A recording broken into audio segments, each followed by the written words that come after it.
Hello, everyone. This is the NYC Boom, and this is the Double A Club podcast. You can listen to us on Iheart Radio, Spotify, Apple Podcast, any application that you listen to your podcast. I have a special guest with me. Introduce yourself, please, Hey, this is Joe Dillon from Equitable Mediation Services. and tell us a little bit about what you actually do. All right. Well, thanks for having me, Alberto. Appreciate it. I am a divorce mediator, so I help people negotiate and resolve all the issues surrounding their divorce without lawyers if they so choose. We engage in direct negotiation, financial discovery, and we take them through a process to resolve all the issues they need to get a divorce. So we try to keep them out of the court system, keep them talking face to face as either soon to be ex spouses or as soon to be co parents, which I think we're going to spend some time talking about today. And, really to kind of keep the proceedings amicable, as friendly as we can, save them time, save them money, keep them out of the court system, and really get them a result that's going to benefit both of them and their family, right? Rather than a judge imposing something on them. And how many years of experience you have doing this? Oh my gosh, it gets to that point in your career, right? Where you like, you hate to answer that question because you're like, 28 years, and so it's like, what? So been mediating 28 years in private practice, doing divorce for 17 now. So, how far does your expertise go? Well, as my friends would always tease me, you should write a book because I don't know if I've literally seen it all, but I'm pretty sure I have. So, in terms of the cases that we get, we've gotten, you name it. We've helped people. We practice in 6 states here in the US, right? So in California, Washington, Illinois, New York, New Jersey, and PA.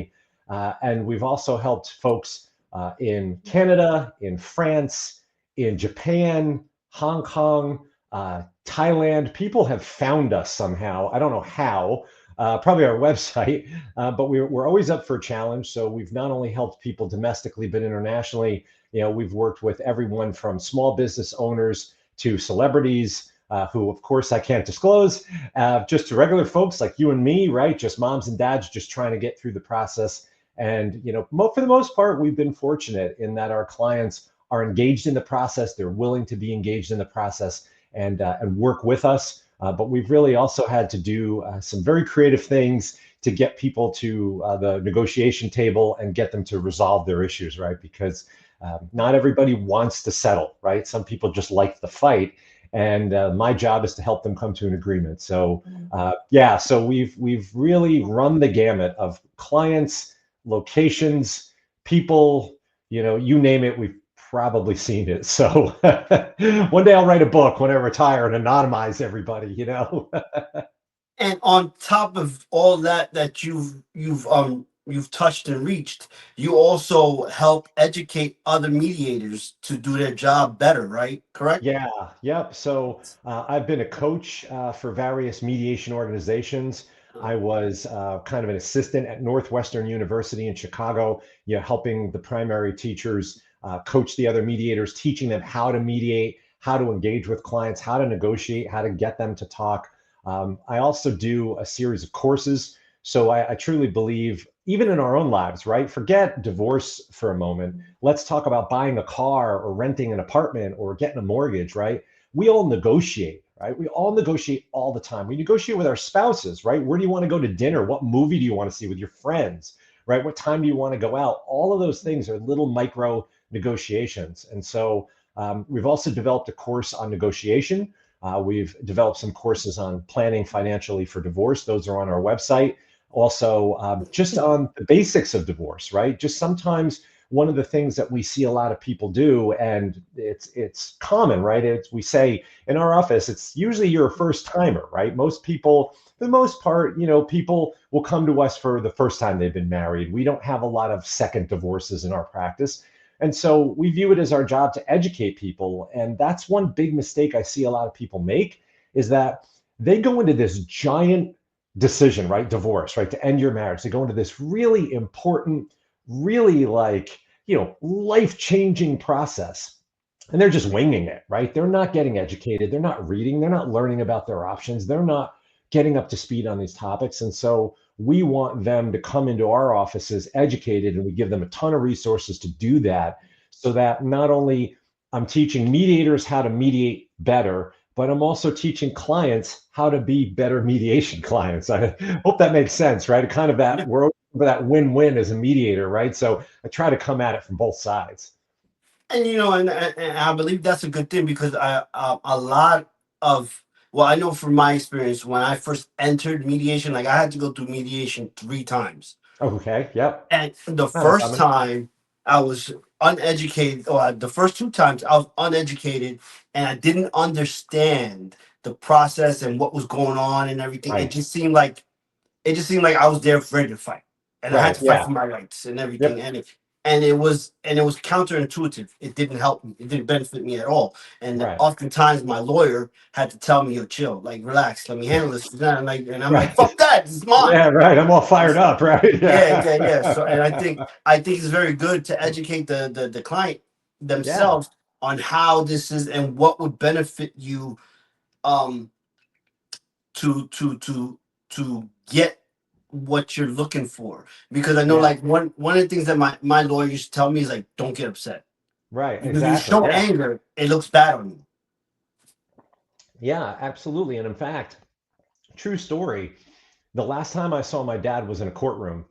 I was 15, and my parents were talking about who was going to pay for me to go to college. So I grew up in the New York City area. I went to Drexel in Philadelphia, so I'm an East Coast guy. And there I'm sitting in this courtroom in Morris County, New Jersey, and typical teenager, right? I'm like looking. I got my long hair. I'm playing in a band. I'm trying to get out and meet some girls, and like I don't want to be sitting in the back of a courtroom, right? Yeah. But that's what was happening, right? The worst, I had to put on a suit and tie, like 15-year-old kid. You're like, oh my God, Oh, this is terrible, right? And so, uncomfortable. I'm sitting back there, right? And it's like, I had to get a haircut, and you're like, oh man.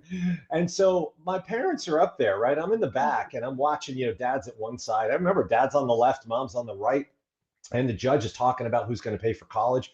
And my dad wanted it to be 50-50. And at the time, my dad was probably making about 10 times more than my mom. She just had just gone back to work part time. She had been raising me the whole time. So she was making a couple $1,000 a year. And that was a little odd, right? And so when the judge was like, well, to my father, Mr. Dillon, it doesn't seem fair. You make a lot more. And then he started getting mad. And so he starts yelling at the judge, and the judge is like, well, let's make it 60-40. And so now my father is really mad, right? Because I'm half Irish, half Italian. So, we're calm people. And so, my dad, 100% Irish, he stands up, and the judge is like, now it's 70-30. And he starts to approach the bench, and his lawyer like grabs him by the arm. The bailiff is coming over, and the judge is like, would you like to make it 80-20? And finally, like, the lawyer has to push him down in his chair. And I'm watching this unfold, right? And I mean, that was like 40 years ago. So it's still burned into my mind, right? So, message number one to parents is, don't do that to your kids, right? Because you don't want to have them have that traumatic experience as a kid. But message two is, judges are people. They are going to judge, adjudicate, whatever the fancy word is, right? Based on if they like you or not, right? People get one thing I think that's really important to recognize, right? So I don't know about you, but one of my favorite kind of shows is like Law and Order and CSI, those crime shows, right?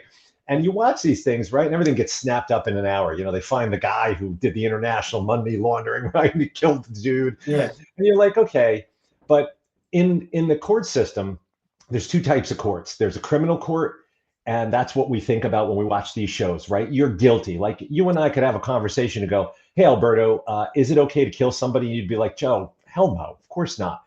But when you get into a divorce situation, it's what we call a court of equity, right? And it's whatever the judge or the parties think is fair and equitable. That's where our company name came from.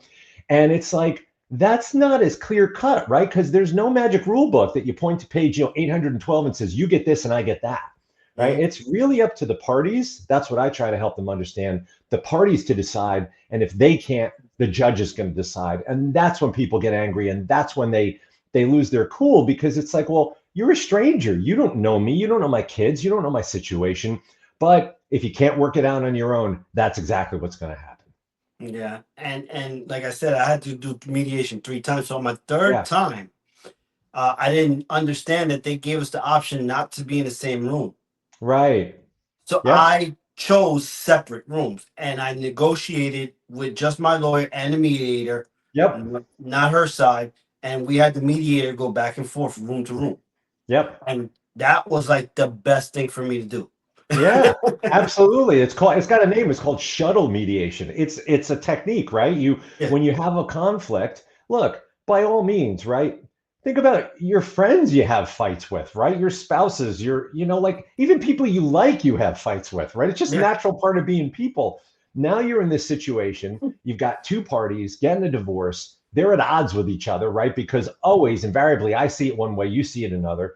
And now you put them in the same room and it's like, hey, you guys figure it out. It's like, why don't you just throw a steak into a ring full of pit bulls, and just, like let them figure it out on their own. And having the mediator go back and forth is really helpful. And another thing that we do virtual mediation, right? So we do like Zoom, like you and I are doing now. yeah, And, some people will sit next to each other because they get along. And if they can do that, that's great.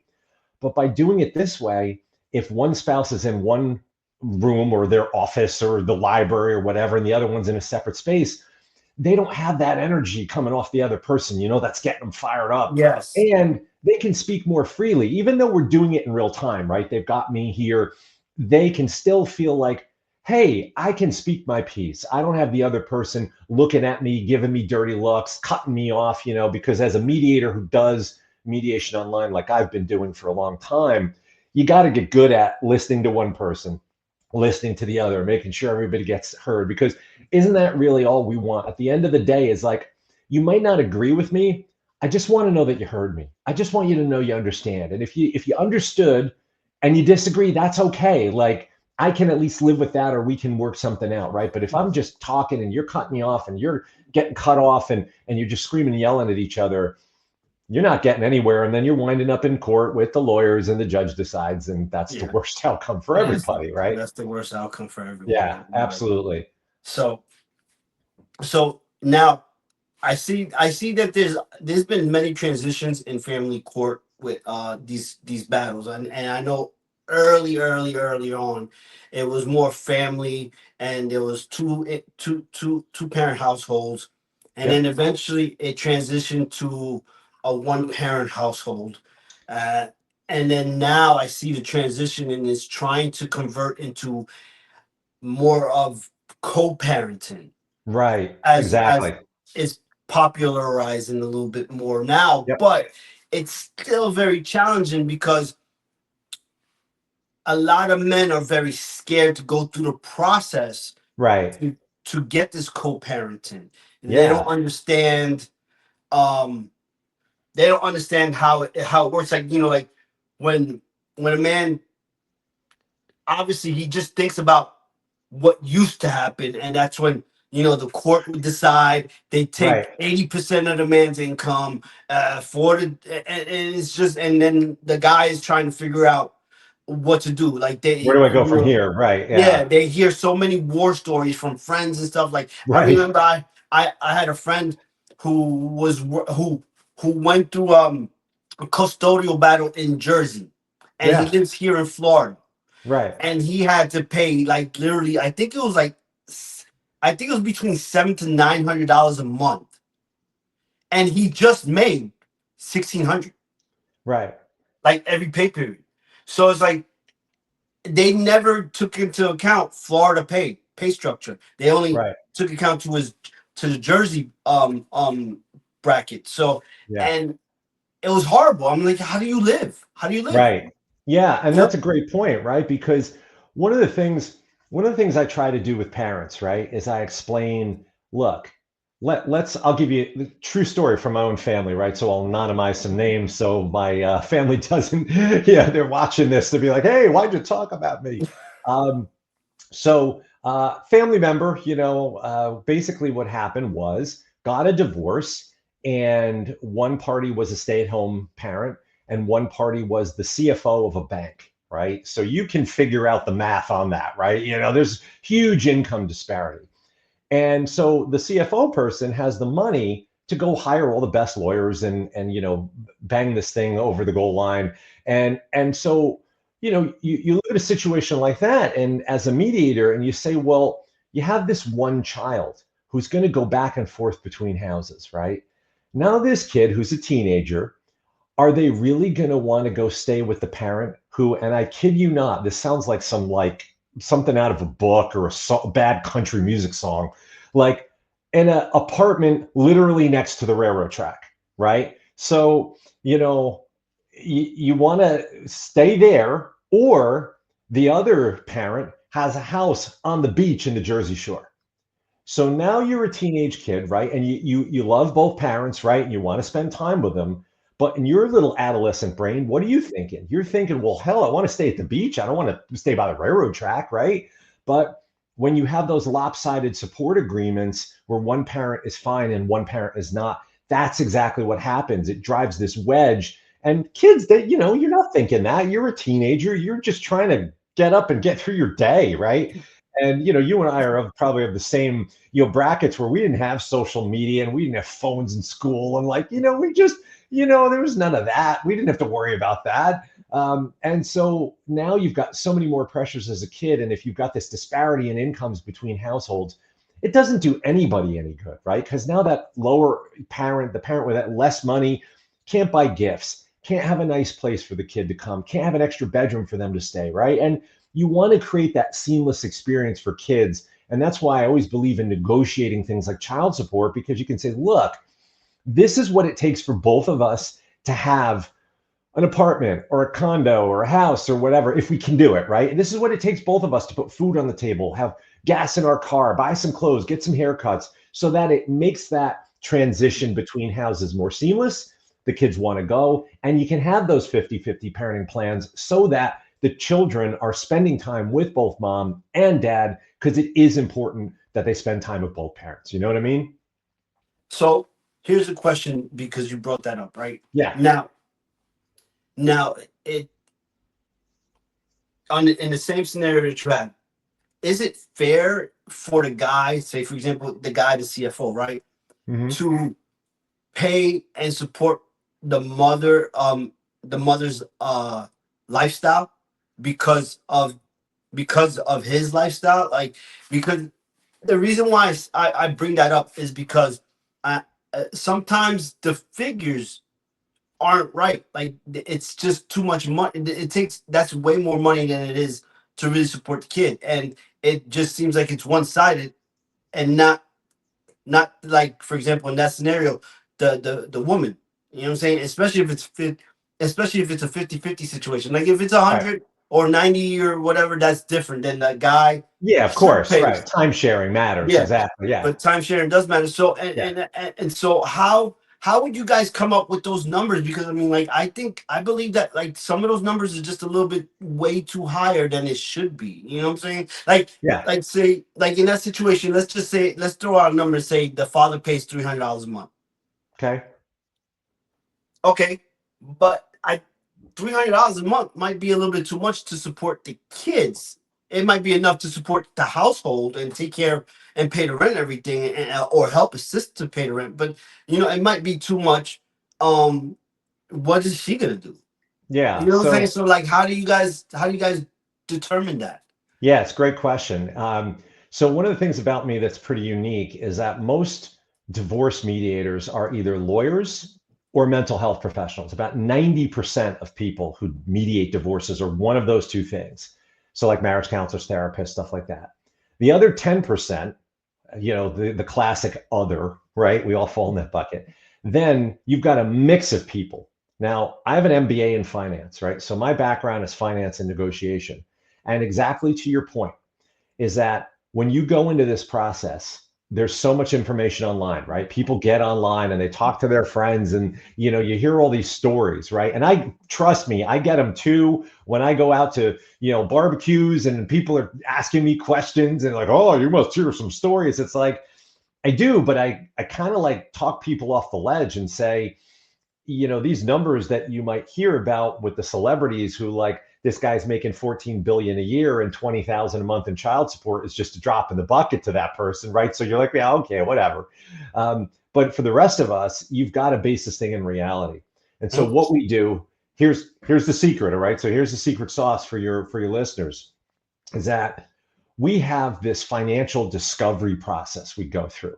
And one of the mistakes everybody makes, and you touched on this a little bit with your mediation as well, Yeah. is people start deciding things before they even know what they're talking about, right? Before they Mhm. even get educated, before they even have information. So say I walked up to you, right? You and I are going to hang out tonight, and I said, "Hey, where do you want to go to dinner?" And you'd be like, well, I don't know, where are we going? And I'm like, I don't know, where do you want to go? Just tell me where you want to go. And you'd be like, well, what are my choices? Like, what town are we going to? Are you driving? Am I driving? Can I drink? Are we going to a movie after that? Like, what are we doing? Right. And until I gave you enough information to make an educated decision, you probably would be like, dude, I don't know. Like, what do you want me to say? Right. Like, you just keep coming at me. The Yeah. same goes with these kinds of conversations around support. So what we do is the first thing is we do this financial discovery process where we get all this income information, right? Tax returns, pay stubs, W-2s. Because one of the mistakes, the first mistake I hear a lot of people say is that you make so much more than I do, right? Yes. Now, so that's that, and that can very well be a true statement. But we all know, unless you're some, wealthy billionaire type person, you're paying a lot of money in taxes. You're paying health insurance premiums. You're paying, state, federal, local taxes, right? Whatever it is. So even though your top line number looks impressive, what you actually take home is a lot different story, right? So Mhm. number one is we get people thinking, hey, it's not about that gross income, it's about that net income, right? So that's the first thing we try to get people focused on is not how much you make, but how much you take. All right.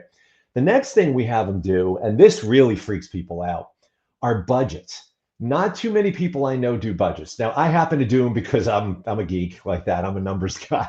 My wife, I make my wife crazy with this stuff.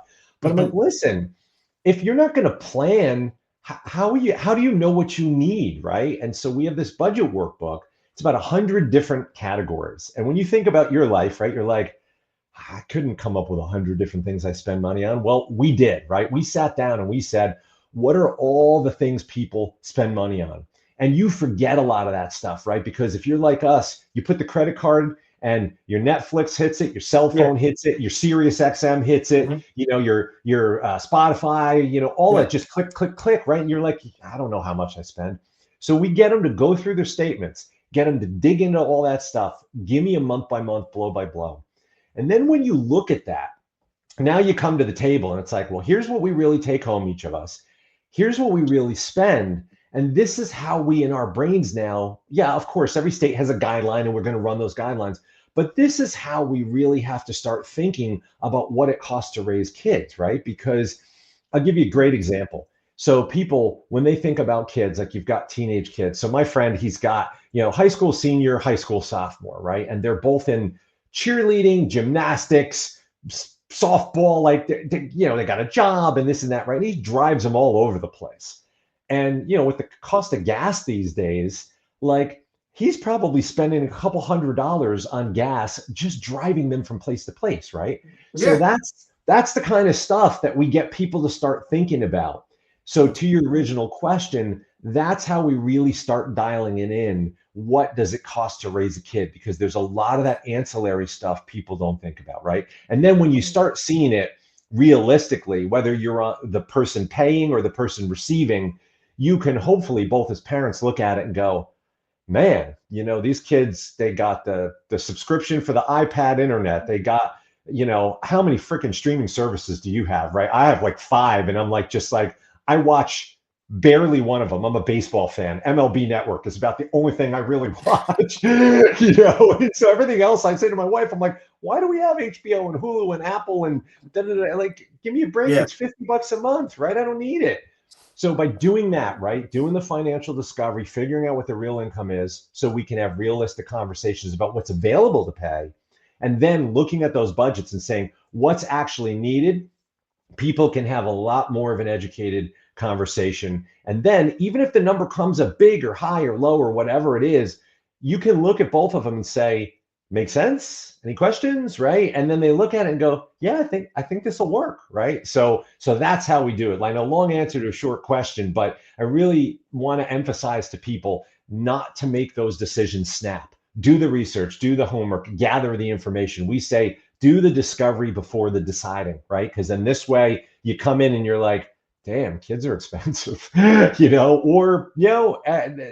don't really need as much as we think they need, and so we negotiate a different number, right? So I hope that makes sense. Yeah, yeah. Okay, well, that's good because like that was one that was something that was pretty challenging for my case, and I mean, we decided not to have any child support, but just to be able to help each other out when the kids needed stuff, like if they had Yeah, doctor's appointments, if they needed sneakers, clothes, whatever. right.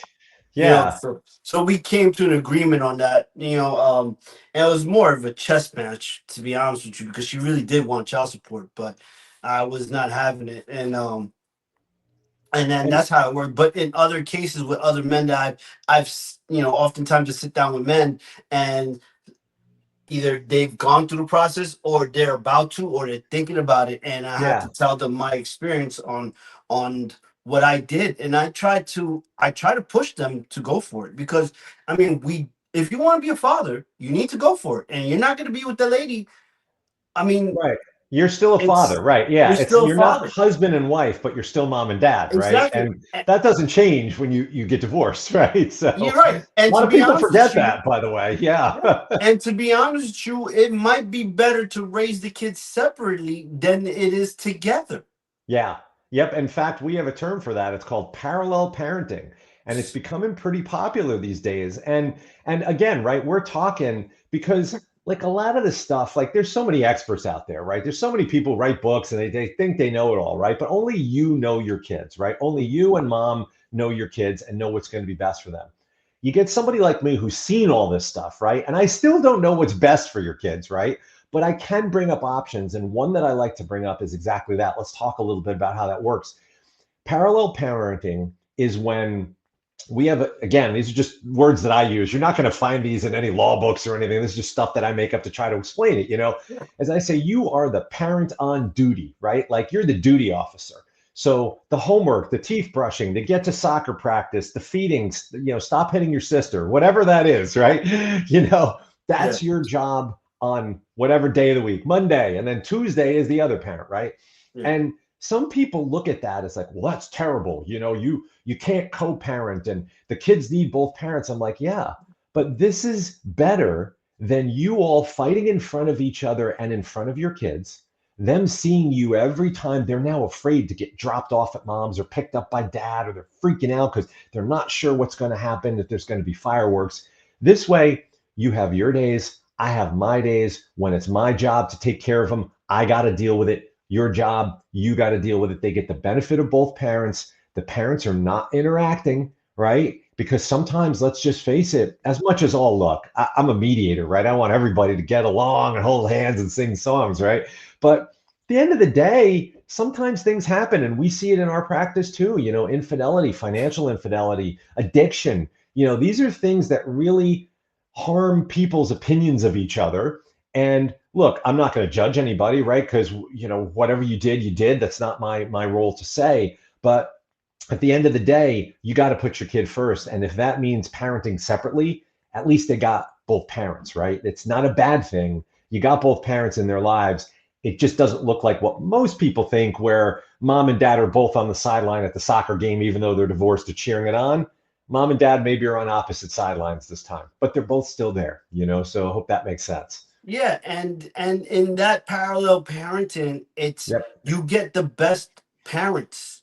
Right. Yeah. Right. Definitely. You know what I'm saying? Yeah. Because Your like, best self. Right. yeah, because when I was together with the mother of my children, we were together for almost like 19 years. Right. Long time. And I was miserable after year 12. Yeah. Like Yeah. it was a nightmare. And I stood there in the relationship because of my kids. Right. Of That was course. that was the only thing I didn't want my kids to be raised the way I grew up, because I grew up in a single parent household with one Me mother. too. Yeah. Me So too. yeah, so I Yeah. just didn't want that. I didn't have a father, and then when I did meet my father, it was a horrible experience. Yeah. And I Right. Yeah, I just didn't want that. So Right. I fought really hard for years to try to stay in that situation. And to be honest with you, it made me more miserable. It made me a worse father because I was angry. I was snappy. Of course. I had Yeah. a Yeah. shorter temper. Right. Yeah. You're not I your was best just self. yeah. Well, I was not my best self. You Yeah. know, And you and don't mean then to direct it that way, but it no, happens, right? Yeah. yeah. And then when we did the separation and we did the custodial rights. I mean, it was difficult the first year, but It after always that, is. yeah, Always is. I even it tell my always is. clients that. I'm like, the next 12 months are going to suck. And they're like, Yeah, well, thanks for the encouragement. I'm like, listen, I'm an honest guy. From the New York area, I'm a straight shooter. I'm like, listen, this is how it's going to be. I'm not going to lie to you. After that, it'll suck less. Then bro, it'll get a little better. it was You know? so bad that my son could not stay at my house Yeah. for the whole entire year. So if I grabbed them, my daughter would stay, and I would have to take my son back to the house because he was used to being with his mother and his grandmother. So and Right. then Yeah. I had to, and then eventually I had to stop doing that and get him used to being staying with me, and Yeah. it would be nights of Right. him nonstop crying, and Right. he's like 3 4 years old, so it's not he's past the phase of crying, Right, right. And but that's where you need the other parent to be supportive, right? yeah, This is, we're talking you and me and we're talking about the dads, but this message also goes out to the moms, right? Is that no matter what you think of your ex or, the father of your children, you got it in your brain, unless there's, something abusive or something horrible going on, right? We're not saying, some guy who's a criminal or woman who's a criminal, but we're saying that, look, I know it's going to be tough, and I know you want to protect your kids because we all do. But in the long run, it's going to be better, like you said, sometimes for the parent, the other parent, in this case, like in your example, for mom to say, listen, I'm sorry, but it's important that you spend time with dad. I know it's going to be hard, it's going to be scary, but you'll be back here tomorrow or next week or whatever it is. And that's how parents have to unify, right? Because we all know as parents, right? Kids are amazing at finding the split between folks, right? Like they'll figure out where the rift is, where the problem is, and they'll just exploit it, right? They'll just go right in there, yeah, they'll drive that wedge right in, right? And if you got to show that unified front to say, hey, there's no wedge here. We are one solid parenting block, right? And we are both on the same page and we're both singing from the same songbook. And I think also, one of the things I think is important to mention, this goes to negotiation, right? Because my background also negotiation is that a lot of us, when we get into these kinds of situations, what we're trying to do is we're trying to plead our case, right? We're so used to trying to convince somebody and get them to understand us. And what really works best, and like if I came up to you and I said, like, hey man, give me $10, you'd be like, why? Like, why should I give you $10? But if I came up to you and said, listen, Alberto, man, you know, I ran out of gas. I lost my wallet. I just got to get home. Can you give me $10 to put gas in my car? You'd probably be like, yeah, okay, Joe. Yeah, I can do that for you, right? Because I explained to you what I needed. I explained, and I'll pay you back, right? Okay, good. So I explained to you why I needed it. I explained what I'm going to do for you if you do this for me, right? And that's what I want people to start thinking about as well. When they go into a situation like this, not like, I want my kids. It's like, listen, I think it's in our kids' best interest that they see both parents. Do you agree? Right? You got to get that buy-in. So you ask the other person, do you think it's a good idea that they spend time with both mom and dad? Great. So let's work together to make that happen. Now, these are my favorite words, right? So I always tell people my favorite words are how, okay, and what. Those two words will never get you in trouble because whenever you use those words and you're talking to somebody, you're turning it around on them. So, how can we make this happen? Right? You're not saying what I want. Okay, we've established that it's good that the kids spend time with both mom and dad. How can we make that happen? What would that look like? Right? And now you and I, it's like I can tell, Irish, Italian, Cuban, that's my family. And so we're all talkers, right? mhm, And guys in general are talkers, yeah, especially right? So that's where you gotta stay quiet. You got to shut it down and you got to let the other person answer, because then what happens is they make a suggestion. What you're listening for is something that you like, right? Because they'll get there eventually, right? You just stay quiet. They'll kind of walk around and walk around. They might say this, they might say something to piss you off, whatever. They'll get to you, go, okay, all right, yeah, I could get on board with that. So now it feels like it was their idea. You got what you wanted, right? Which is, and they also got what they wanted, right? Because it was their idea. So apparently, I don't think I was going to ever offer anything that I wouldn't agree to do, right? I wouldn't say, sure, you keep the kids 100% of the time, right? Like, okay. But I think that's the key, right? For guys too, is that don't go in guns a-blazing, right? Understand that men and women communicate differently. Ask the other person, right? Instead of telling, ask, how can we make this work? What do you think is the best way to do this? How do you see this playing out? What do you think is best for our kids, right? Here I keep turning it around, right? I keep pushing it back on the other person as much as I want to just say, this is what I want and this is how it's going to be, right? But by doing that, you're getting the other person to talk and you're learning about what it is they're afraid of. You know, what are you so afraid of? What is the problem with them spending time with me? How do you think that's good? How are you going to explain it to them that their dad's not around or if their mom's not around, right? Those are the things that, those are those questions using those two words, right? Just think about all those questions you could Yeah. ask.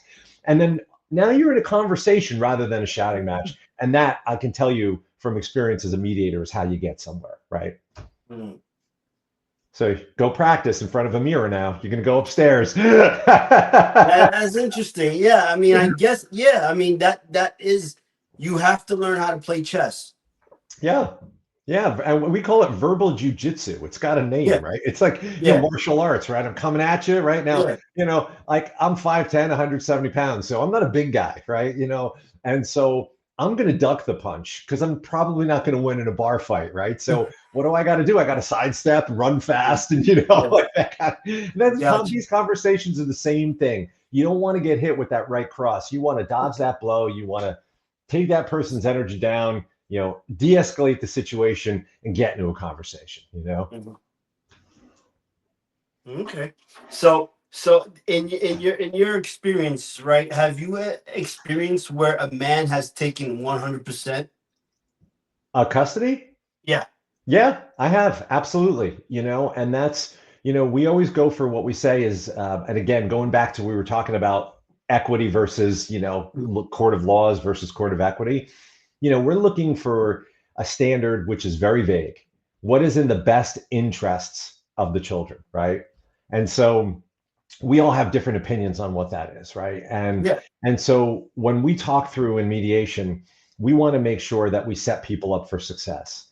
And some people are just, for whatever hand they've been dealt with. And believe me, I probably take my job far too personally, because it kind of wrecks me sometimes where, you finish up with a case and you're like, man, I hope those kids are going to be okay. I hope that person's going to be okay, right? Because they just have some circumstance in their life that doesn't allow them to be actively engaged in a life, right? There's, whether it's a mental disability or an addiction or a physical disability or a history of abuse in their family when they were a child, right? Like there's just all these things that we as humans go through, and recognizing that humanity, right? So when you get to a place where you can say to a couple, look, are you capable of doing this? It's not a reflection on a parent, right? It's not you're bad. It's like, this is good for your kids, is for you to just, you know you can call them whenever you want, you can FaceTime whenever you want, you can stop by for dinner, right? As long as it's kind of a little bit of an open door policy. I'll have a shared Google calendar so we can all be at the soccer games and the dance recitals, right? You want to let that person know that they didn't do anything bad or wrong. You're just trying to understand what's in the best interests of the kids, right? And that's when I've seen it, where there's been a situation where somebody's just physically or mentally not capable of doing that. And we never want to shut the door, right? Just like we were talking about with our folks, with our fathers, we don't want to shut the door on parenting. We want to give that person a path to success. So we want them to know that this isn't permanent, right? And just like you talked about with your situation with mine, is like, maybe right now, for example, like when you're talking about, your son being young, maybe until this child is blank, certain age, whatever, I have them full time. Then when they turn, I don't know, I'm going to just make something up. They turn 5, we're going to meet again with a mediator and the three of us are going to talk about revisiting the parenthood plan. And then based on where you're at that time, we'll either keep it the same or we'll come up with a new plan, right? And we'll agree to do this annually or quarterly or every 5 years or whatever it is, right?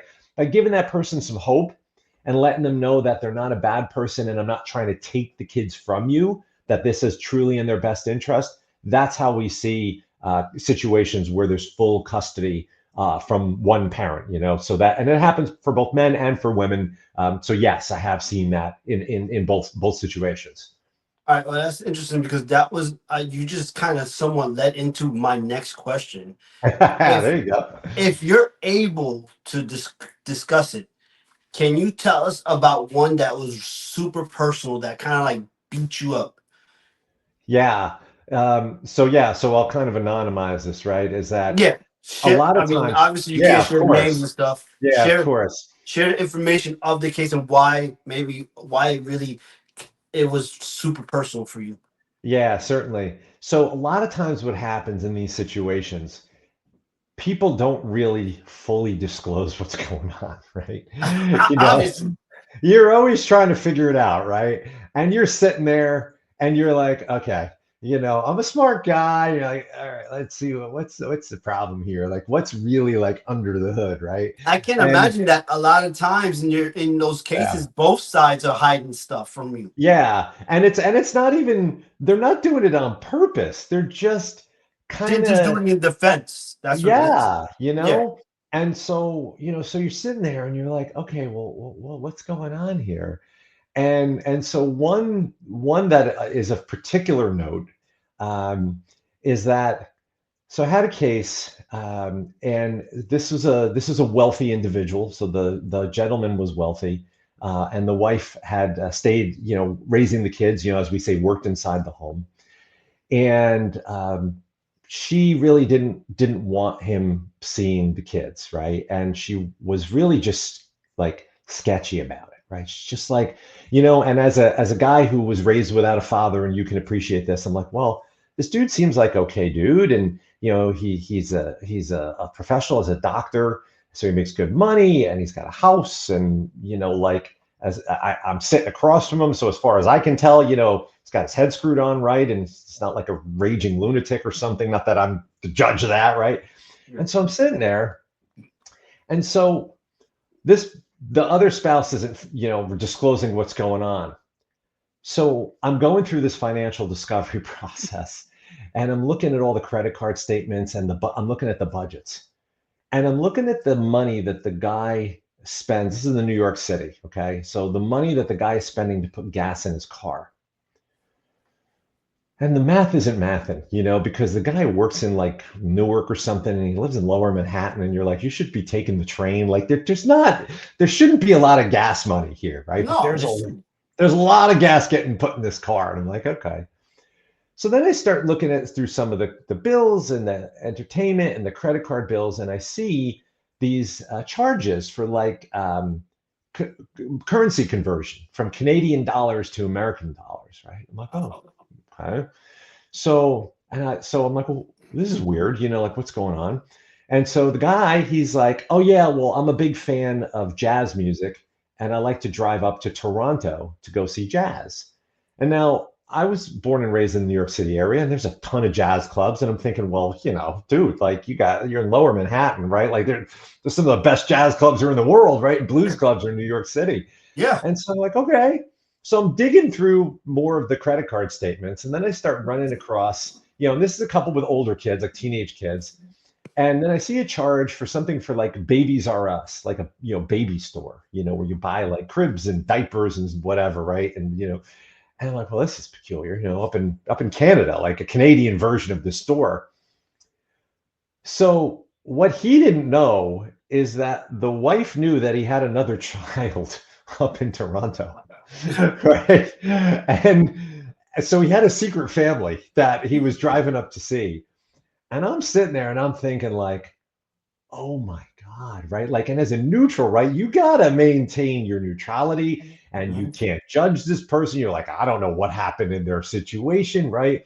But man, that was just like totally out of nowhere where you were like, oh my God, I did not see that coming at all, right? And like to this day, like you're just like, how could you like have this other family, right? Like it's one thing if you got divorced and you don't see your dad and they're divorced already and he gets remarried and has a kid. That's yeah, that happens, right? People get remarried and their lives go on, but this has been going on for a while. And and then of course, he's thinking he's so clever and whatever, and the wife is kind of already knows what's going on. That's one of those aha moments where you sit there as a third party and you think, man, people think they're so clever. They just think that they're just, going to pull one over. And I think in a bit, sometimes people get a bit arrogant that way. It just goes to show you that where there's a will, there's a way. And if somebody wants to figure it out, they're going to figure it out. And that is just one of those examples of why I always tell people disclose everything. Please just disclose everything because it is going to come out, right? And it's going to really screw you. And now, if you go to court and a judge is going to look at that, like I said, I don't know what a judge is going to do, right? But if a judge is going to look at you as a human being and go, what are you doing, right? Like you probably can guess which way that case is going to go. And it's not going to go into, second Family Guy over there, right? So, yeah, so that's definitely one for the books. That's for So in sure.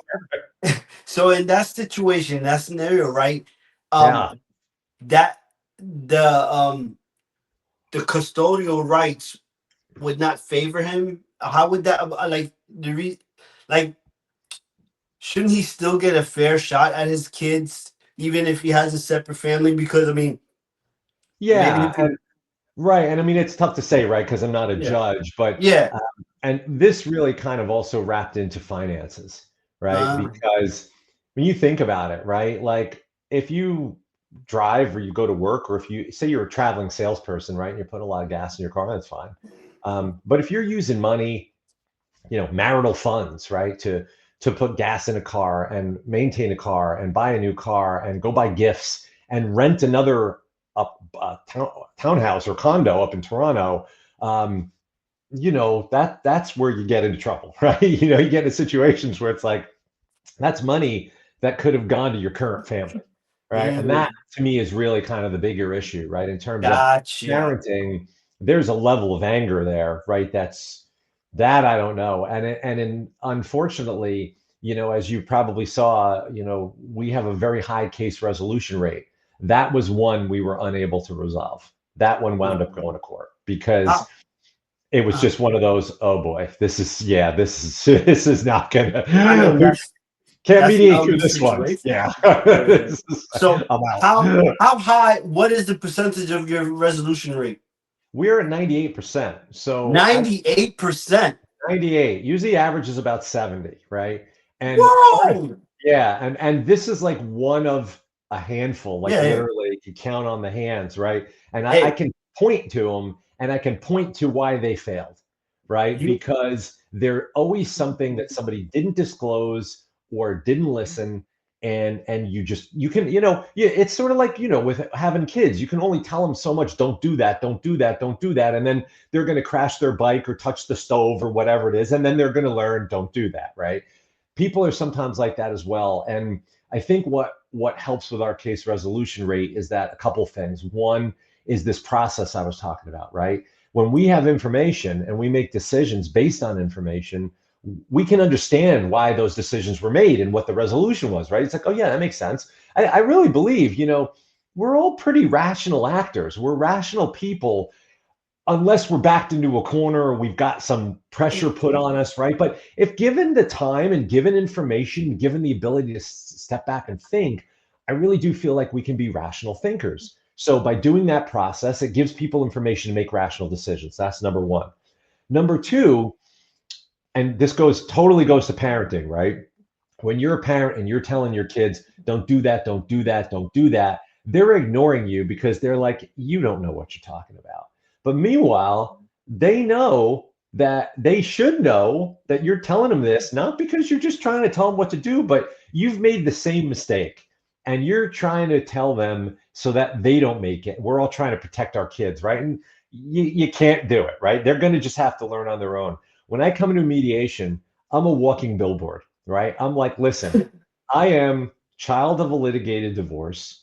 I am a single parent raised, mom did a great job, raised by a single parent, but still missed out on having a dad, right? Grew up in scary financial times because we never knew if the checks were going to come or the bill, we're going to get paid. My mom worked multiple jobs. She worked late. You leave a teenage boy alone in a house until 9:30 at night. There's going to be trouble.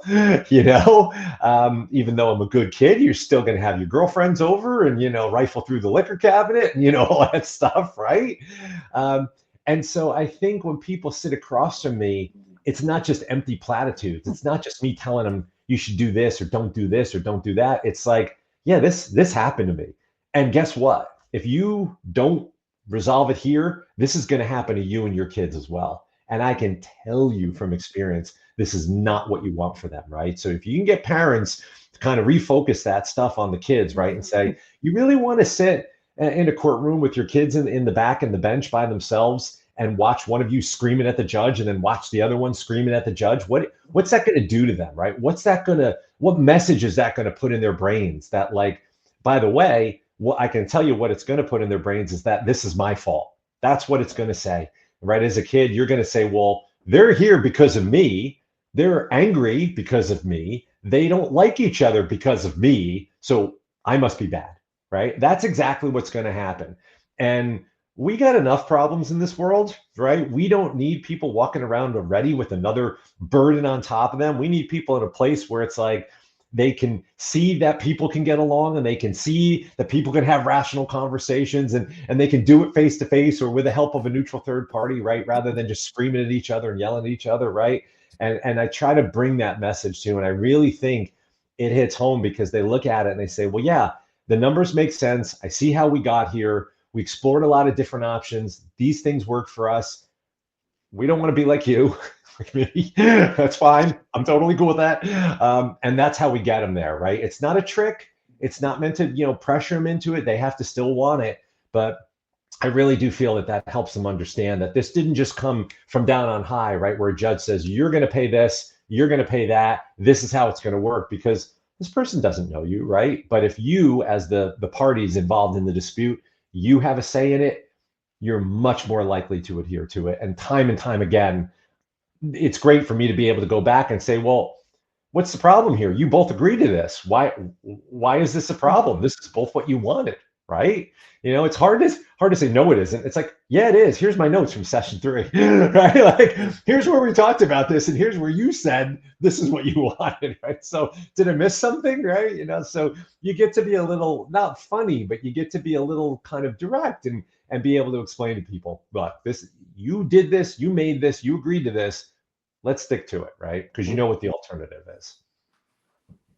So I in we do you still see that we still need more men to step forward and go through the process, or do you think that we are having a good amount of men making their own choices to go through this process? Because I know Yeah, the other side of it is that the woman probably brought this process and now he's just got to go through the process. I'm talking about guys actually making the initial yeah, step to get to start this process to get the rights for for their children, to see their children. Do you yeah, see that enough men are doing it, or do you I do. believe that we still need more men to do it? Yeah, I have some good news, right? And so I do see it, which is great. Give you a little bit of background.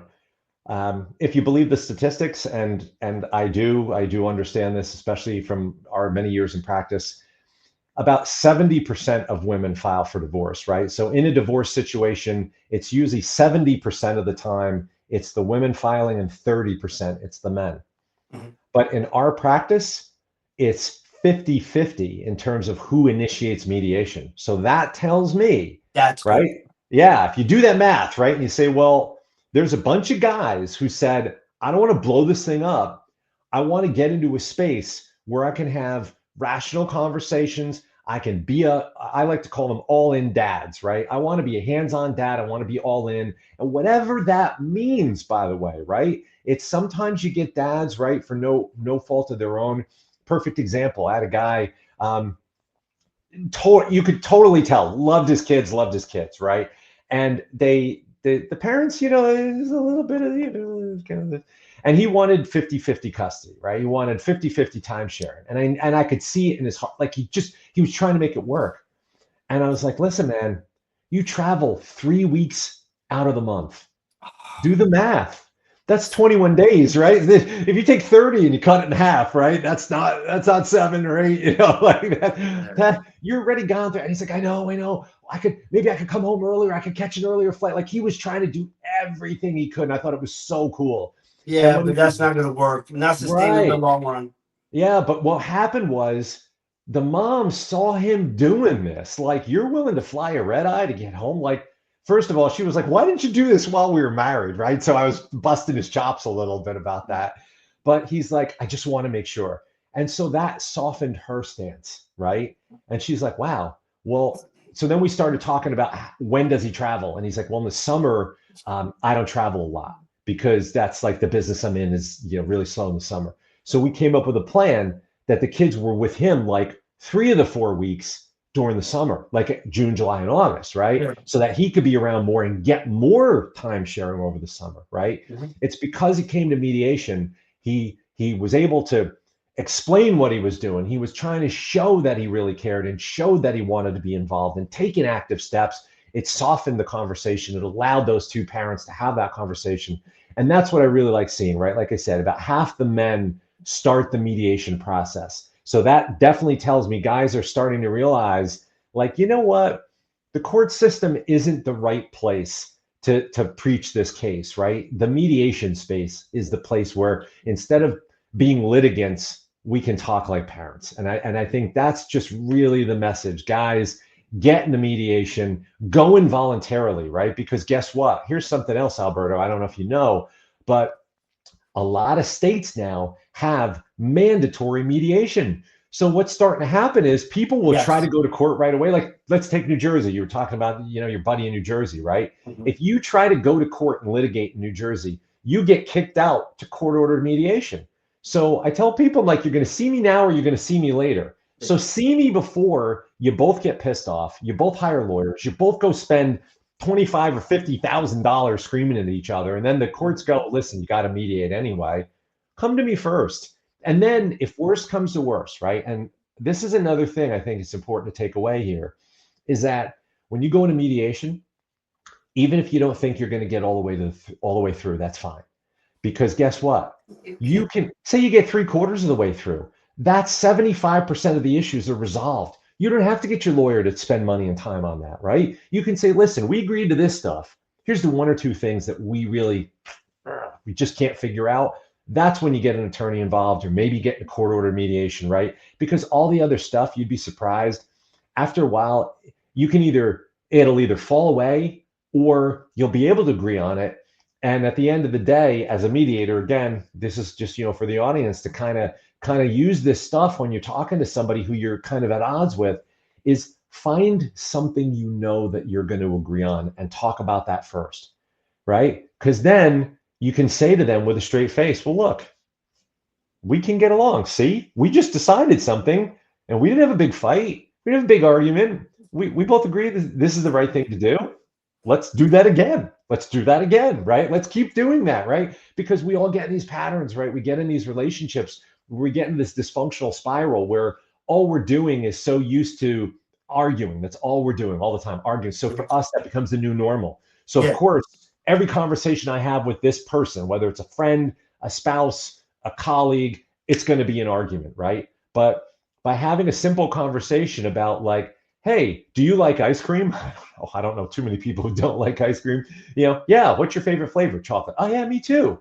Hey, look, we agreed on something, right? Start small and then build from there. You don't have to go right into the $1 million question, right? So that's kind of how I would try to share with your listeners to say, start small, build up, and then go for the big ask, right? You're not going to ask for the final thing right away. You want to start with the small stuff and build some momentum.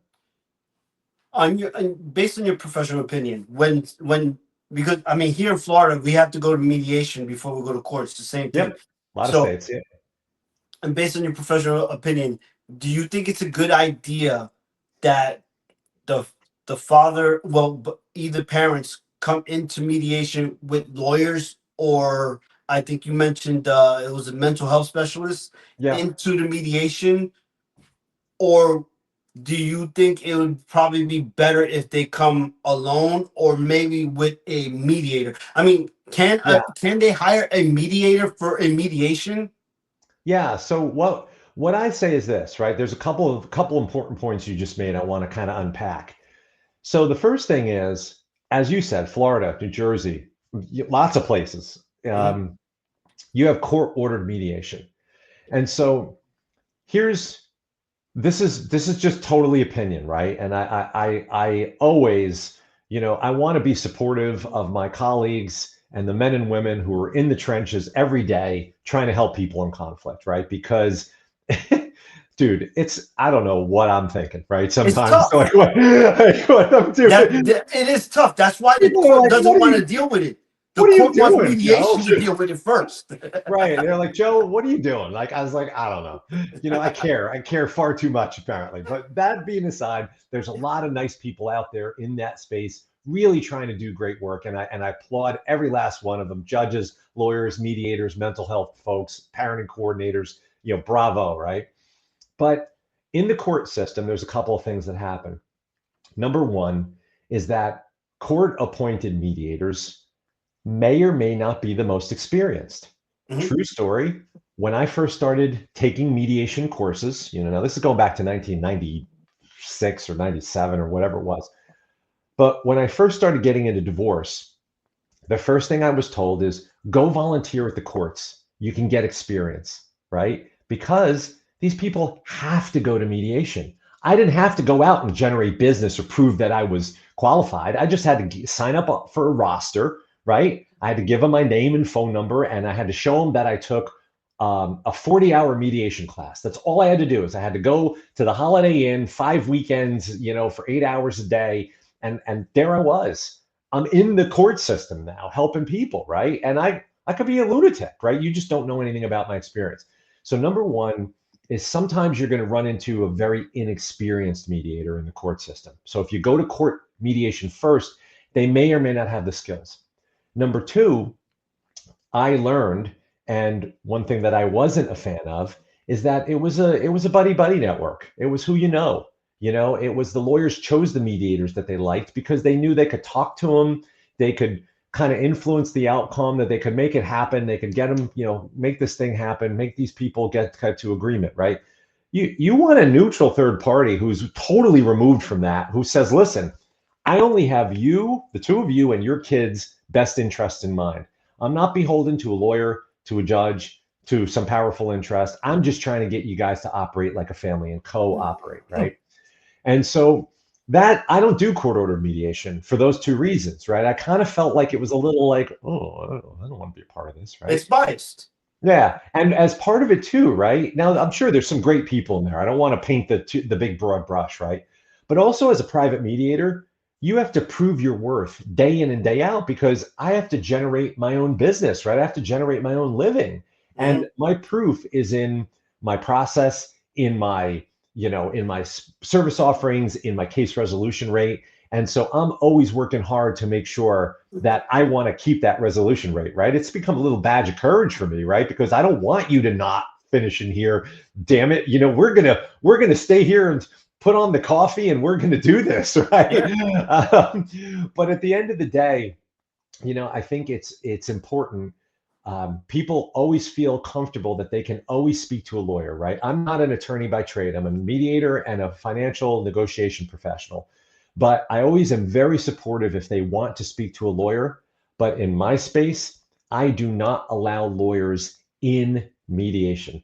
I want it to be me and the two parties. I don't need another mouthpiece. I don't need five people in the room now. I don't need somebody, talking on behalf of the other person, right? After we're done, 100% go speak to an attorney, ask them what they think of this agreement or the settlement or these ideas, come back into mediation again, feed back in, and let's the three of us have a real heart to heart and a conversation, right? Again, nothing against lawyers, supportive of lawyers in the process. Lawyers are often in high conflict cases, they're often needed, right? But in my world in mediation, my first preference is to sit with one mediator and two people, right? the spouses, the parents, whatever it is, and let's see what we can get done.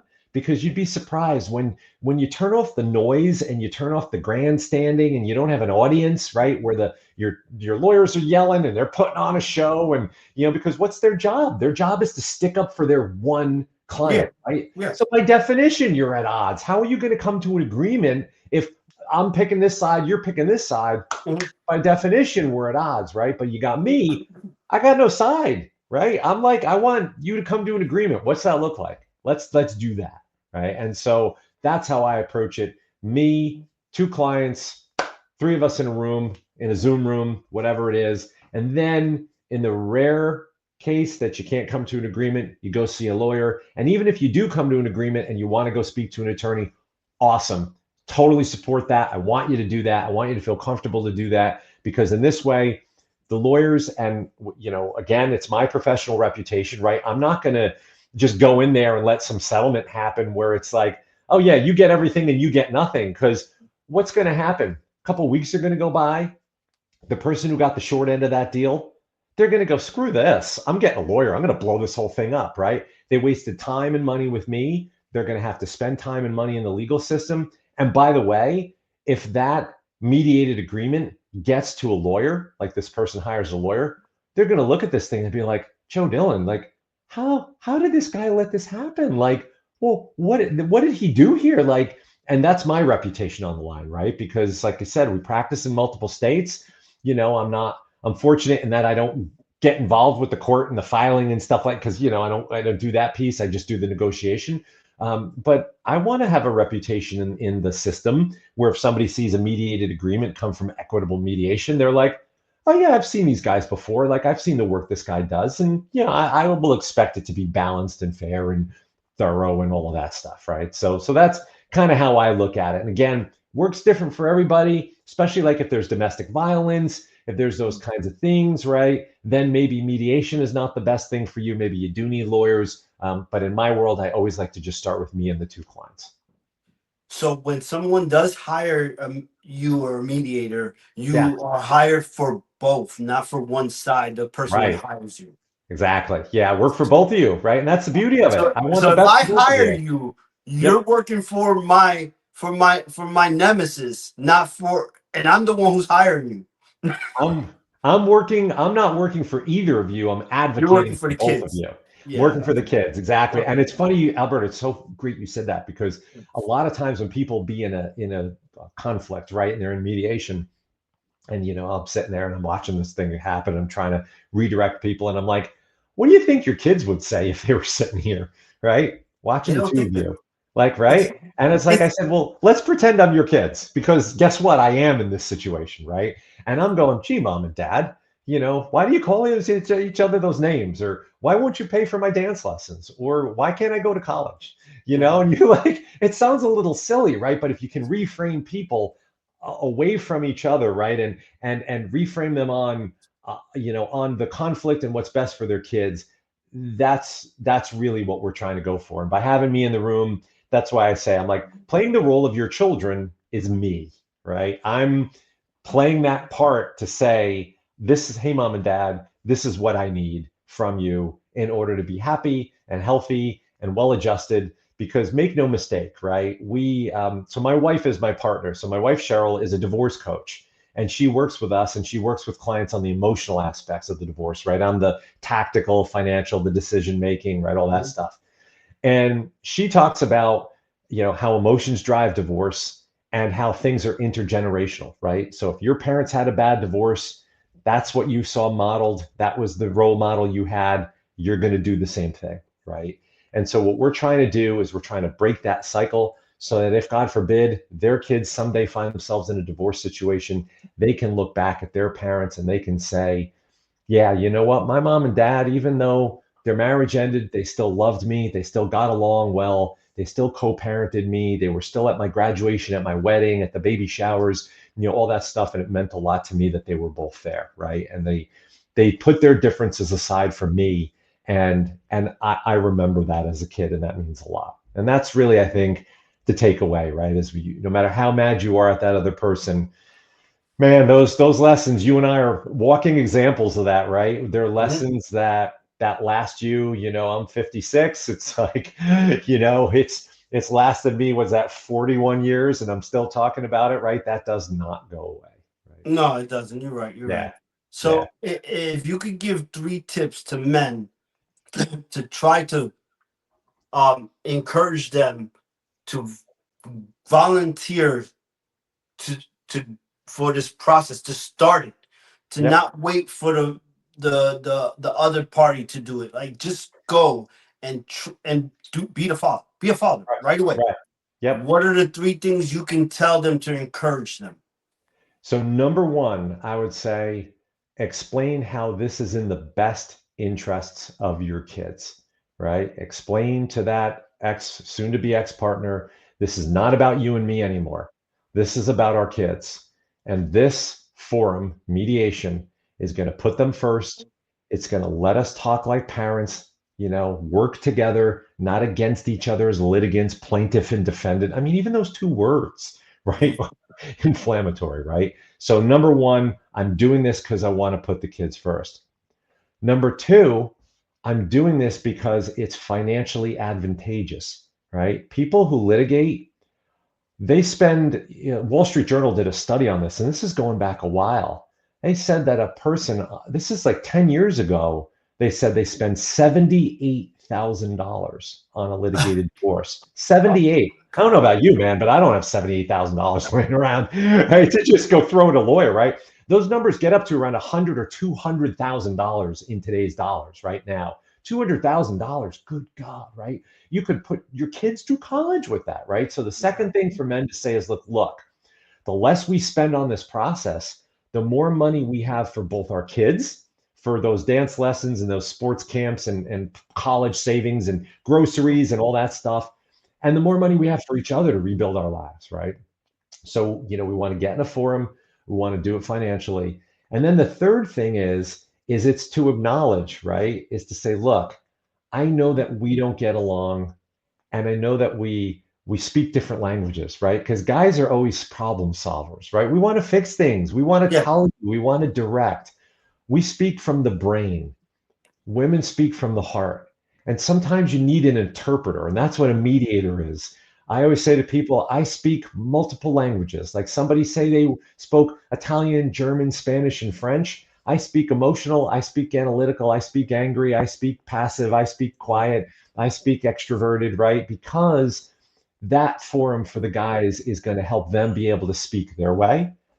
The wife is going to be able to speak her way, and a qualified and a talented mediator is going to be able to take that in and then talk to the other party in that person's language, right? And help them kind of speak that unified language, right? So you've got better for the kids, you got better for the finances, and better for communication. Because guess what?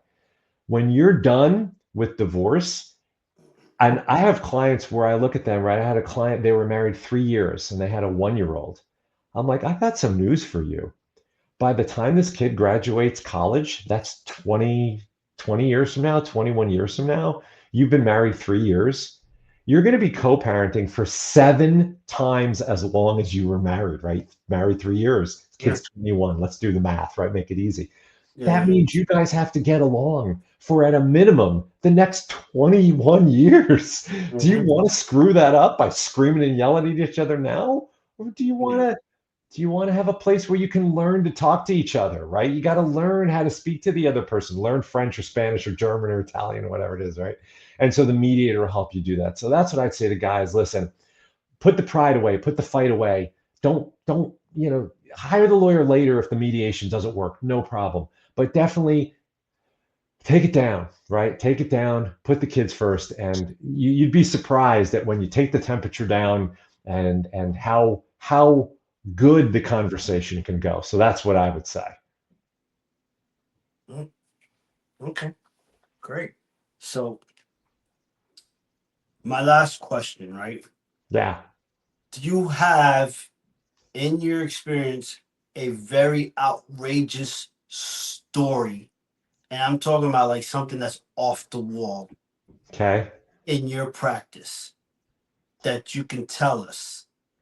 Yeah, there's some interesting ones. Just one. Just One. one. Yeah, right. How much time you got over it? All right. So, Hey, no, hey, I don't know how much time you got. I'm off today. there you go. Yeah, yeah. So I'll leave you with this. I'll leave you with one, Yes. and I think this is an important message as well. Yes, and please share the It's message yeah, after the yeah. story. Tell us So what the breakdown of that. yeah, so the story goes like this, right? Is that my background, like I have an MBA in finance, and so a lot of the clients we get are high net worth individuals or business owners, right? People who have some kind of financial means. And this goes to a case with a business owner. And so this business owner, this gentleman, he had a business, and he, when I talk about our discovery process, right, I always talk about financial disclosure and full disclosure. Mhm. And so I'm always saying to myself, like, look, you gotta put it all out on the table, right? Warts and all, because it's going to come out eventually. And so this gentleman, he was again a doctor, right? He was in the medical field, and so an intelligent guy, right? Um, he comes along, and you're thinking to yourself, right? Well, I'm going to stereotype for a minute, but I'm thinking doctors make good money, and they should have plenty of money, and this and that, right? And so this guy, in the discovery process, we have people run a credit report, right? Not the score like that you get, when you go for a mortgage, but a credit report. And I think everybody should do this once a year. It's called annualcreditreport.com. It's from the government. It's you can get your credit report and you can see what lines of credit are open, what credit cards, what loans, and this and that. Oh, okay. I know what you're talking Right? about. Yeah, yeah, Yeah, and it's a great idea because you never know if somebody opened up a card in your name or there's some yeah, judgment against you, some weird crap happens, right? yeah, yeah. You're right, So, and it's free. and it's free, right? So Yes. it's sponsored, you do it and you get it from all three of the agencies. So this guy, this is the kiss of death when somebody asks the following question. Oh, Why do what you is need that? What? Why you need that? why do you need that? So you're like, uh-oh. Right. So now, right, there I am. There goes the alarm bells, right? You're like, uh-oh, this is gonna be good, right? Why do you need that? You're like, well, part of mediation is what we call a good faith negotiation, and it requires full disclosure. And we have you sign an agreement that says if there is a conflict over whether or not something is relevant, I get the final say as the mediator and I decide what's in and what's out. And I decided in my process that it's important for me to know what you got open, what lines of credit, what credit cards, right? Because people don't know, they don't want it, they're embarrassed about what they spend it on, this, that, and the other thing. So we get the credit card, we get the report, right? We get the thing, and he uploads it. We have a file sharing system, right? And he uploads it to the system. Now remember, the wife is oblivious to this, right? He runs the finances, he's paying the bills and all this good stuff, right? So we start seeing all these lines of credit, credit cards, loans, like personal loans, like GE Financial, like all this stuff. And now, I'm starting to ask, and I'm like, what are you doing here, right? What's happening? And where's this money going? So we had a couple of things that were just really like totally out of left field. The first is this guy had been investing in these other businesses and they were like going belly up. Like he was throwing money at all these startups, right? Because he thought, I'm going to get out of being a doctor. I'm going to strike it big. Like we see all the guys on TV, these 28-year-old kids sold their company for $1.4 billion. So he's borrowing, making all these personal loans, right? All these personal loans. So now these things aren't paying off. So what does he do? Well, I'll get it back by gambling, right? Because No. now I can make it back, right? I can do online gambling or I can go to the casinos, right? And I can borrow lines of credit, right? Because I owe the money to these banks and these loan places, right? But I can get it right back if I just hit the jackpot or I play cards and I'm not a gambler at all. So like I don't know how any of this works, right? Me either. That's why Yeah, I don't gamble because it's not exactly. a very good decision. It's yeah, the odds. Yeah, you better the odds Bad of being things happen. You know what I'm right, hit saying? by lightning or something, right? And Oh, so you watch the spiral, and this is an older couple now. This is a couple in, I think, like their late 50s. Like they should be winding it down, landing the plane, living off the 401ks or whatever. And Hmm. through this process, this poor wife in this example, she learns that they are not only flat broke, but they are up to their eyeballs in debt. Because this guy is, signing off loans on both their names. He leveraged his medical practice. So the thing that he thought he was going to sell is gone now because it's owed to the creditors. And Ah, she's on the hook for some of this debt, which spiraled yes. into these investments that didn't pan out. And then, on top of this, the worst part is that now he hasn't been paying the taxes. Like he owes the IRS and the state like years, 2 or 3 years of back taxes. Cause once you get in it, right, you're in it. And now it spirals and you just keep, it's like how a drowning person is going to drown the person trying to rescue them, right? And so it just got so bad where I was like, oh my gosh. And this was the one time in my professional career where I said, listen, you guys, I'm normally like, I want to, and this is another one, believe it or not, we got this one to settle. We got this Oh, one to agreement. And what it was is that there's a provision. It's called innocent spouse. You can file this form or something like a tax attorney would do this, right, with the IRS. And if you can prove you had no idea what was going on and you can like disavow of yourself that you didn't know X, Y, and Z, you can be relinquished from a lot of this, either to back taxes owed or debts or things like that. And so yes, that happened in parallel, right? She got the lawyer, they worked that out, and we got to an agreement where he said, I'm going to be responsible for all of this. I'll file bankruptcy, whatever I'll have to do to structure this. But boy, oh boy, because you think this is the lesson where you think you uncover one thing, right? That this guy was taking out loans to like try to invest in these companies, which is like, okay, I could see he's trying to get rich quick or whatever. But then to throw in the gambling debt and the back taxes as it just all starts to unfold, where you're like, man, any one of these things would have been hard enough, but to have all three of these, this is like the trifecta, right? And then to have the other spouse just in absolutely devastated because this is a person who has worked inside the home, raised the kids for their whole lives. Now they got no future, they've got no retirement. The house is gone, the business is gone, the money's gone. Like, what do you say to this person, right? You're just wow. heartbroken for this person that, Wow. holy crap, right? That Start, is you're so 60 bad. years old and you got to start over. Like, oh my gosh, right? Um, So that's the thing, man. Don't, if you get in deep, man, it only gets deeper. So get out while it's bad, not while it's unfixable. That's really kind of the advice, you know. that is horrible. Some people are just bad investors and they make bad, poor decisions trying to do right, and it just Yeah, something never falls exactly. their way. So, Yeah, exactly. Right. So get out while you still can. That'd be the lesson there, right? mhm.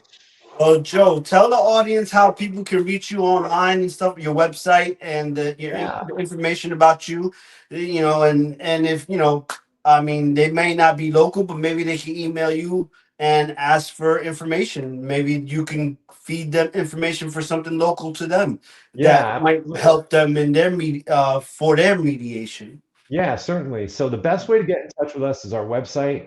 It's our company name, Equitable Mediation. So you gotta be careful when you spell it because a lot of people spell it like meditation, right? So it's equitable, like fair and equitable mediation.com.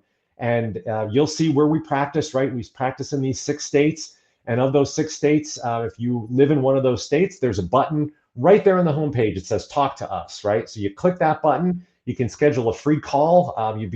Talk to my partner, Cheryl. She'll answer any questions you might have about the mediation process, see if mediation is good for you. And then if it makes sense, you can schedule a meeting for you and your spouse with me. And then we can talk through how it would work if I think mediation could work for you. Because that's really, I think, the key, right? I want to make sure that we can help you. And I don't want you to spend your time or money or waste time in the process with me if I don't think, right? Both of you have to be willing and engaged. But if you come to the website and you don't live where we live, we have a resource center. We have tons of articles, free articles, guides on child support, how it works, alimony, how it works, how property division works, how to develop a good parenting plan, how to negotiate. We have a free video series on what is divorce mediation, right? So there's a ton of free resources you can find there. all free for you to read, download, whatever you need, because we really do believe in educating people, right? We really do believe that. I started with it and I'll end with it, right? An educated client is a good client, right? When you get into that process, if they've got a little knowledge, they got a little education, they can make better decisions and they can, make a better future for them and their kids. All right, well that's great. I'll put the website on the description so people can Great. Yeah. have it spelled right correctly. Right. Um, because the mediation and meditation is kind of tough. So, It is. We get a uh, lot. Yeah, we get a lot of weird emails. all right. Well, I want to thank you so much, Joe Dillon, for joining me in the podcast and sharing this incredible information. I hope that this is very helpful for a lot of men. I mean, I bump into a lot of times I bump into men who are going through the struggle and Yeah. they're struggling not just the struggle of custody, but just the struggle of should I do it? How is Right. it gonna affect me? I'm Yep. scared of it. You know what I'm saying? They go through all this stuff. And I tell them my story. I tell them what I did. I tell them how it benefit me. I tell Yep. them my daughter is 22 years old. My son is 15. Right. I've been in their life, their whole life. You Right. know what I'm saying? Exactly. So I'm Absolutely. still there. And we've been co-parenting since they were young. So I share my story with everyone, and I'm glad that you, as a because this is from a professional opinion, Yeah. a person who's actually the mediator of these cases, Right. um, that hopefully that will help them make this decision better. Because I mean, like we we need to help our kids grow up, and Right. I mean, not They they need yeah, you. They need us. They need yeah, parents. not to Right. take away from the mothers. The mothers have done great jobs, but Everybody's important. Right. Takes a village. Right. Yeah. yes, it does. And it's a Yeah. better job with the father. I mean, I'm sorry to say that. I'm not saying Yeah. it's best. I'm just saying it's better. Right. Yep. You got to have everybody because it's hard enough raising kids. It's hard enough to survive in this Yes, world. you're right. You need as many hands on deck as you can get. Right. Yeah. Yeah. So again, I'm glad that you shared your information. People, if you have someone who's going through this, share the video, subscribe, like, do whatever, make a comment, email Joe Dillon's company, ask for information, whatever it is, but pass this on and don't be scared. Right. Be brave, come forward, just do it. Right. All Thanks. I right. appreciate it, Alberto. Thanks for having me. It's been a great Thank you so conversation. much. Thank you for coming. See you soon. All right.